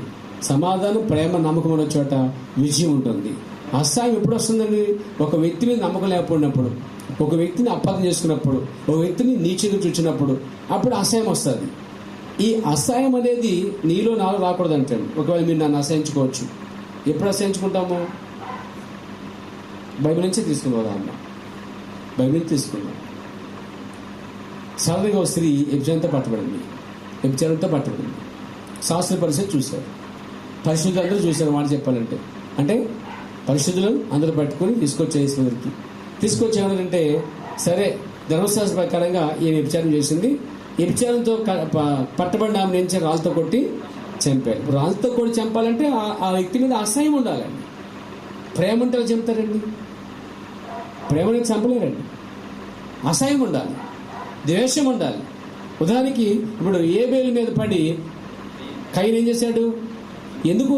వారి మధ్య సమాధానం లేదు, ప్రేమ లేదు, నమ్మకం లేదు, భయం ఉంది. వీడు వీడు వీడు వీడు ఎదుగుపోతున్నాడు అంటే వీడు అర్పణ దేవుడు అంగీకరించాడు, నా అర్పణ పెద్దవాడిని, నా అర్పణ స్వీకరించలేదు అని ఒక విధంగా కోపం వచ్చేసింది అతనికి. కోపం, ఆవేశం వచ్చేసింది. దెయ్యం బాగా పనిచేసింది. అసహించుకున్నాడు తమ్ముడిని. అసలు తమ్ముడిని ఆశించుకుని ఆయన ఏం చేశాడు? ఇంకా మన ప్రవక్త మాట చెప్పాడు. చదువుని అర్థమవుతుంది. ప్రవక్త ఇలా చెప్తున్నాడు ఆ వర్తమానంలో. ఏబేలు ప్రత్యక్ష కలిగి ఉన్నట్ట. ఏంటి? బలి అర్పణ గురించి, రక్త బలి గురించి, ఏబేలుకి అర్పణ గురించి అవగాహన ఉంది. రక్తం మార్పిడి దీనికి పాప పరిహారం అనేది అతనికి అర్థమైంది. ఆదాము బోధించినప్పుడు ఆ ప్రత్యక్షత పొందుకున్నాడట. కాబట్టి అన్నతో చెప్పాడట, అన్న నువ్వు ఈ పని చేయకు, ఈ పండు వద్దు, ఈ ఆకుకూరలు వద్దు, ఈ కాయగూరలు వద్దు, వీటి వల్ల దేవుడు ఇష్టపడ్డు. ఏదేంతో జరిగింది రక్త మార్పిడి, రక్తమే దానికి విరుగుడు. కాబట్టి నేను చెప్తున్నాను, ఇది దేవుడికి ఇష్టం లేదు, ఇది కాదు, అది కొయ్యొద్దు, ఇది చేయొద్దు అని చెప్పాడటండి. వీడు అన్నట్ట, నేను పెద్దనా నువ్వు పెద్దడువా? మళ్ళీ ఇదోటి ఇక్కడ, నేను పెద్ద నువ్వు పెద్ద, కొరకాలుగా నువ్వు నా మాట వినాలి. నా వెనకాల పుట్టావు నువ్వు. ఏమంటే వెనకాల పుట్టింది ముందు పుట్టినకి సమాధానం చెప్పలేరేంటి? మంచి మాట చెప్పలేరేంటి? వినాలొద్దా? ఇక్కడ వయసుతో సంబంధం ఏమి? మంచితో సంబంధం ఉన్నప్పుడు వయసు సంబంధం ఉందండి అక్కడ. కాబట్టి ఇతను చెప్పాడటండి, అస్సలు ఏం లేదంటే అతడు నాకు తెలుసు. కొంతమంది చెప్తున్నారు అనుకోండి, మాకు తెలుసు అంటారండి. అసలు మన నోట్లో మాట పోతావు దగ్గర అంటే ఆ విధమైన మనిషికి చెప్పడం వేస్ట్ అనుకుంటాను నేను. చెప్పడం కూడా వేస్ట్ అనుకుంటాను. ఎనర్జీ ఖర్చు అనవసరంగా. తెలిసి మనం మాట్లాడితే ఎనర్జీ కూడా చెప్పద్దు, సొంత దండగా. కొన్నిసార్లు మనం పూర్తిగా అమ్మ తెలుసు అనుకోండి, నేనైతే ఆపేస్తానండి, తెలుసు కదా సరిపోతుంది అని చెప్తాను. చూడండి, ఇక్కడ అసహ్యం అనేది ఏబేలు మీదకి వచ్చేసింది కయీనుకి. అసహ్యం ఎక్కడుందో అక్కడ ఇంకా పాపం చేసే అవకాశం ఉందండి, బూతాడే అవకాశం ఉంది, మాట్లాడే అవకాశం, తగ్గిపోయే అవకాశం ఉందండి. కాబట్టి ఇంకా బైబిల్ చెప్తున్నమాట ఉంటుంది అక్కడ, చెడ్డవని చూసి నువ్వు వ్యసన పడుకోమంటుంది బైబిల్ అండి. చెడ్డవని చూసి నువ్వంట వ్యసన పడుకో. మరి ఈ శాస్త్ర పరిస్థితి వ్యసన పడిపోయారు, తీసుకొచ్చారు. అసూయ వచ్చేసింది వీళ్ళకి, అసూయ కాదు అసహ్యం వచ్చేసింది, తీసుకొచ్చారు. ఆయన ఏమనంటే మీలో పాపం లేనప్పుడు ఒకడు ఏమన్నాడు, వీళ్ళందరూ పాపం చేసిన వాళ్ళు రుజువైపోయింది. అంతరాత్మ మీద గద్దించబడ్డారు. అంతరాత్మ గద్దించగానే ఆయన విడిచిపెట్టి వెళ్ళిపోయారట వాళ్ళు. అంటే ఇక్కడ ఆమె చూసినప్పుడు వాళ్ళకేమో అసహ్యం కలిగిందండి. ఎందుకంటే ఆమె పాపంలో ఉంది కాబట్టి, చెడ్డగా ఉంది కాబట్టి. ఆ స్థితిలో నువ్వు నేనుంటే ఏం చేస్తాం? అసహించుకుంటాం. కానీ ఇక్కడ బైబిల్ చెప్తుంది అసహ్యం అనేది ఒక దెయ్యము. ప్రైజ్లో. కానీ అక్కడ యేసుప్రభువు వారు ఆమె చూసి మాత్రం అసహించుకునేవారు.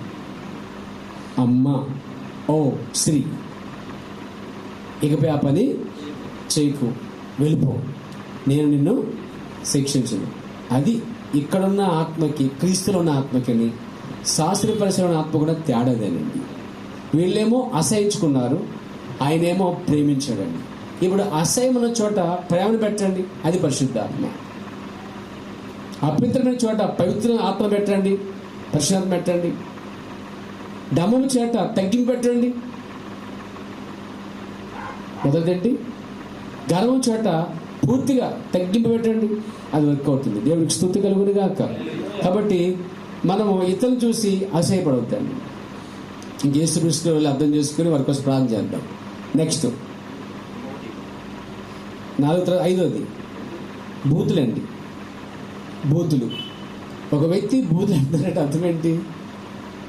ఏమైనా తిరిగి బాప్తిస్మం పరిశ్రమ కూడా బూతులు ఆడతారండి? ఇక్కడ ఎంతమంది బూతులు ఆడుతున్నా చెప్పండి. బూతు పదాలు లోకం ఎలా చేసా బయట అంత డబుల్ మీద మాట్లాడండి. తెలియదు మీకు? మీరు అమాయకులు అనుకోలేదు. నేను అసలు నేను అలా అనుకోను. ఎందుకంటే బయట తిరిగి వస్తాం కదా, మనకు తెలుస్తుంది. నూతుల కప్పులో లేదు మనం ఇక్కడ ఈ రోజుల్లో. బయట ప్రపంచంలో ఉంది కూడా తెలుస్తుంది, అవునా కదా? డబల్ మీనింగ్ పాటలు బయట, చెడ్డ పాటలు. ఆ చెడ్డ పాటలు వింటారు బయట. మాటలు కూడా డబుల్ మీనింగ్ మాట. ఒక మాటే డబుల్ మీనింగ్ అండి. ఆ డబుల్ మీనింగ్ చెప్పేవాడు వినేవాడు సరదాగా ఉందండి. చెప్పాడు సరదాగా ఉంది, వినేవాడు సరదాగా ఉంది. కాబట్టి అర్థమైందండి. అలాంటి ఒక పరిస్థితి ఉంది. అంటే ఇక్కడ ఏం కనిపిస్తే బూతులు అనే పదం, పాటల బూతులు, మాటల బూతులు, డైలాగ్ బూతులు, ఏమండి అన్ని డబుల్ మీనింగ్ బూతులండి. వీటికి మనం దూరంగా ఉండాలండి. దేవుని స్తోత్రం కలిగాక. కాబట్టి ఒక వ్యక్తి బూతులు ఆడుతున్నాడు, అర్థమైంది చెప్పండి. ఇప్పుడు దీన్ని బట్టి చూస్తే అందులో ఎవరున్నారు? ఇప్పుడు నేనే బూతులు అనుకోండి, నాలో ఎవరు వచ్చినట్టు? పాస్టర్ బూతులు అంటే దెయ్యం వచ్చేసింది. ఒక సహోదరి బూతులు ఆడుతుంటే, ఒక బ్రదర్ బూతులు ఆడుతున్నాడంటే దెయ్యము వాలేసింది, అపవిత్రాత్మ వాలేసింది. దీని గురించి మనం కొంచెం ఆలోచించాలి. ఈ బూతులు అనే ఆ స్పిరిట్ పశ్చాత్మ కాదండి, దయ్యపు శాస్త్రము, దయ్యం అండి. దేవునికి స్తోత్రం కలిగాక. కాబట్టి మన నోట బూతు వచ్చి రాకూడదని బైబిల్ చెప్తుందండి. చూద్దాం, ఒక వాక్యం కూడా చూద్దాం. ప్రతిదానికి ఒక వాక్యం ఇస్తున్నాను మీకు. నేను ఒక వాక్యం రిఫరెన్స్ ఇస్తున్నాను. ప్రభు నన్ను మహిమ కలుగాక. చూడండి నా ప్రియ సోదరులారా, ఎఫెసీయులకు రాసిన పత్రిక 5వ అధ్యాయం 4వ వచనం చదవగలరు. కృతజ్ఞత వచనమే మీరు ఉచ్చరింపవలెను, కానీ మీరు భూతులైనను, ఇంకా అవన్నీ వద్దులేండి, మనకు సరిపోద్ది. ఏమిటండి? భూతులైనను కృతజ్ఞత వచ్చినవి ఎత్తాలంట. కృతజ్ఞత వచ్చినం అంటే ఏంటి?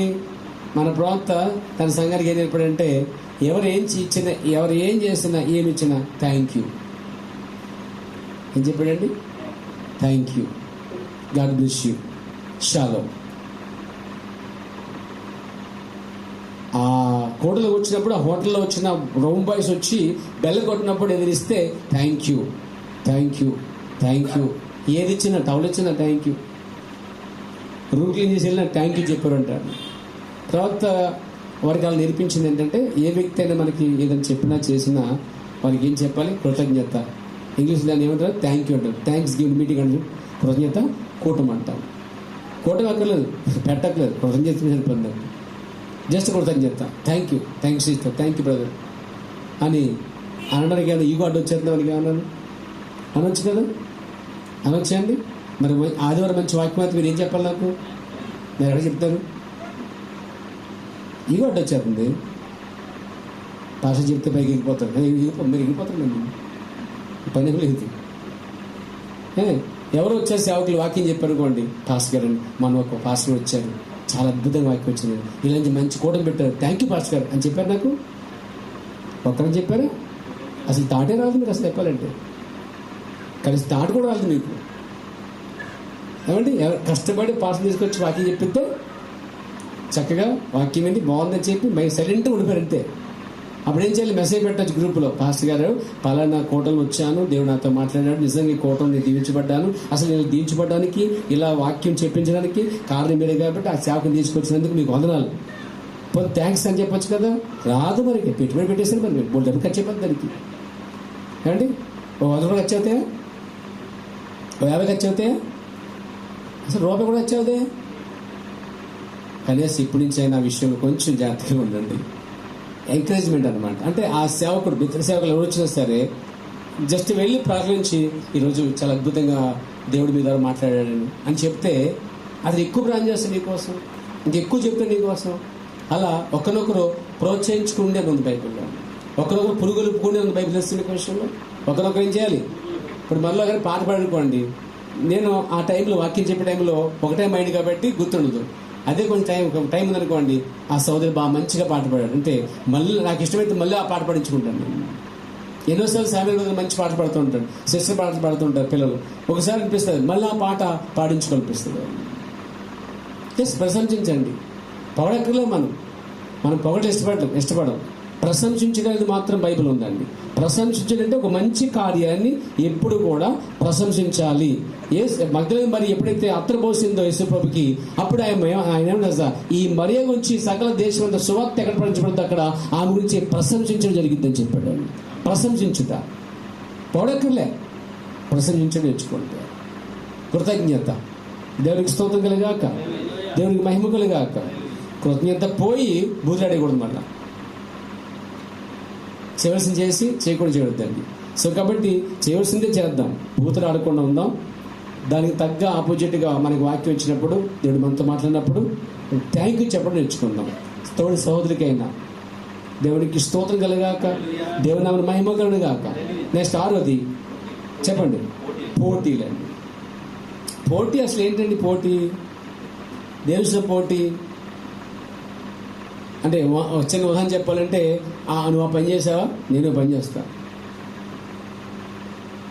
మంచి పోటీలు, చెడ్డ పోటీలు దీంట్లో. వల్ల చర్చికి త్వరగా వచ్చారా, నేను ఇంకా ముందు వస్తా అంటే అది మంచి పోటీ. అందరికంటే ముందు వెళ్ళిపోయావు నువ్వు, నేను ముందు వెళ్ళిపోతా, అది చెడ్డ పోటీ. ఎవరు ఏదో కొనుక్కుంటే అది నేను కూడా కొనుక్కోవాలి, ఎవరైనా చేస్తే అది నేను కూడా కావాలి. పోటీ. అవే చెప్పులు కావాలి, అవే బట్టలు కావాలి, పోటీ. అది చదువుకుంటే ఎంత బాగుంటుందా పోటీ, పాస్ అవుతారండి. కాబట్టి పనికి మాని వాటి విషయంలో అసలు పోటీ పడవద్దు. ఇంకోటి, మన సేవ, మన సంఘము దేనితో కూడా పోటీ లేదు. మన కూటాలు ఎవరితో కూడా పోటీ లేవు, మన ఆరాధనలు ఎవరితో కూడా పోటీ లేవు, అనుకాలు కూడా లేవండి. దేవునికి స్తోత్రం కలిగాక. అటు వాక్యము వర్తమాన ప్రకారంగా వెళ్తుందండి. అది చెప్పగా ఉండొచ్చు, లేదా తీగ లేకపోవచ్చు, చేదుగా ఉండొచ్చు, కానీ అది ఎంతో మధురమైంది. ఎక్కువ జనం లేకపోవచ్చు, కానీ ప్రేమ ఉన్నది అక్కడ, ఐక్యత ఉంది అక్కడ అభిషేకించబడిన వర్తమానం ఉంది అక్కడ ప్రియారా. అది మనకు కావాల్సిందండి. మీకు ఎప్పుడు బలి అనేది ఆకర్షణగా ఉండదండి. ఆకర్షణ ఉన్న చోట దేవుడు లేడండి. ఆ పళ్ళు పలహారాలు కలర్ఫుల్, ఈ మల్టీ కలర్స్ అనమాట, కలర్ఫుల్గా ఈశ్వర కలర్లు కనిపిస్తున్నాయి అన్నమాట. అక్కడ పచ్చగా, ఎర్రగా, తెల్లగా, పచ్చగా, పసుపుగా కనిపిస్తున్నాయి. దేవుడు ఆకర్షించే దానికోసం కాదు, అక్కడ రక్తం అనే ఆ బలిపడి దగ్గర ఆయన ఆకర్షించబడతాడు. చిందించబడి రక్తం కింద దేవుడు కలుసుకుంటాడు తప్ప కూరగాయల కింద కలుసుకోవడం చెప్పలేదండి. దేవుడికి స్తోత్రం కలిగాక. కాబట్టి మనం చూస్తున్నాము అక్కడ పోటీలు అనేది మనకు మధ్య అసలు పోటీ రాకూడదు. మీకు నాకు మధ్య, లేక మీకు మధ్య ఎటువంటి పోటీలు వద్దండి. ప్రజల్లో దేవుని స్తోత్రం కలిగాక. ఇలా ఈ మంచి పోటీలు అవ్వచ్చు. ఆయన ఒక బుక్ ఇచ్చాను, ఒక పాస్టర్ గారు చదివేసి అని చెప్పేది అనుకోండి. ఒక అమ్మాయి, ఇంకో అమ్మాయి ఏం చేయాలి, నీకో చదివేస్తా. పోటీకి చదవండి, బాగుంటుంది. అది కలిసి వచ్చే పోటీ. పట్ల పోటీలు ఎందుకండి? దేవునికి స్తోత్రం కలిగాక, దేవుని మహిమ కలిగాక. పాస్టర్ గారండి మీరు లేటుగా వస్తాను, నేను లేటుగా వస్తానండి, అమ్మకి ఇంటికి వచ్చింది అని చెప్పనుకోండి, అది పోటీ కాదండి, చెడ్డ కాడికి. కాబట్టి ఒక దైవకమైనది, ఆత్మ సంబంధమైనది ఎల్లప్పుడూ కూడా మనము పనికిరాని ప్రతిదానికి వేరుగా ఉండి పనికి వచ్చే వాటిని చేసుకుందాం. మీ మధ్య మీకు ఎప్పుడు ఎటువంటి కూడా పోటీలు వద్దండి. ప్రవర్తన ఎన్ని గొడవలు జరిగిన మధ్య, ఎన్ని గొడవలు జరిగినట్టండి. ప్రవర్తనాడు నేను 10 మందిని, నేను భద్రవాడిని, మా చిన్నపిల్ల డెలివరీస్ ఉంది, మా చెల్లి, అన్నలు అందరూ ఆడించేవారు, గొడవలు జరిగాయి. పెద్దవాడు కాబట్టి అది తీసుకొచ్చేవారు. మాలో చాలా మందికి పోటీలు ఉన్నాయి, కుటుంబ విషయాల్లో గొడవలు ఉన్నాయి. కానీ బయటి వాడు వచ్చి మా కుటుంబంలో ఒక్కరినన్నా మేమంతా ఏకమైపోతామన్నారు. ప్రవర్తన అది కుటుంబం కాదు, అది సంఘాన్ని కూడా తీస్తుందని చెప్పాడు. కాబట్టి మంచి పోటీ కలిగి ఉందాం. దేవుని స్తోత్రం కలిగాక మనం వచ్చేటువంటి పోటీ లేకుండా జీవిద్దాం. 7వది ఆఖరిది కలహం. కలహాప్రియులుగా ఉండొద్దండి సంఘాల్లో. నీ వల్ల నా వల్ల కలహం అనేది రాకూడదండి. కలహం కూడా దెయ్యమేనండి. ఒక్క చిన్న కలహం వచ్చిందంటే మొత్తం అందరూ చుట్టేస్తుందండి. కాబట్టి కలహం కూడా ఒక దెయ్యమండి. సో మొదటి దెయ్యం ఏంటండి? గర్వం. 2వది దంభం. 3వది అపవిత్రత. 4వది అసహ్యం. 5వది 6వది పోటీలు. 7వది కలహం. మన మధ్య ఎటువంటి కలహాలు లేకుండా, కలవరాలు లేకుండా ఏకాత్మ కలిగి ఏకమనస్సు కలిగి ముందుకెళ్ళాలంటే ముందు మన దెయ్యాన్ని గ్రహించాలి. 1 వ్యాధి రూపంలో పనిచేస్తుంది దెయ్యం. 2 స్వభావ రూపంలో అంటే గర్వము, ఏమండి దంభము, తర్వాత అపవిత్రత, అసహాయము, బూతులు రూపంలో, పోటీ రూపంలో, కలహ రూపంలో ఈ దయ్యం పనిచేస్తుంది. 2 రకాలు పనిచేస్తుంది. 1 వ్యాధుల్లో పనిచేస్తుంది, వ్యాధి రూపంలో.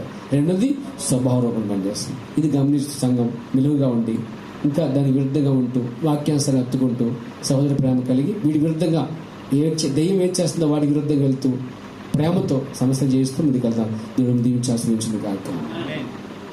ప్రార్థన చేసుకుందాం. ప్లీజ్ నిలబడదాం. Thank you Jesus.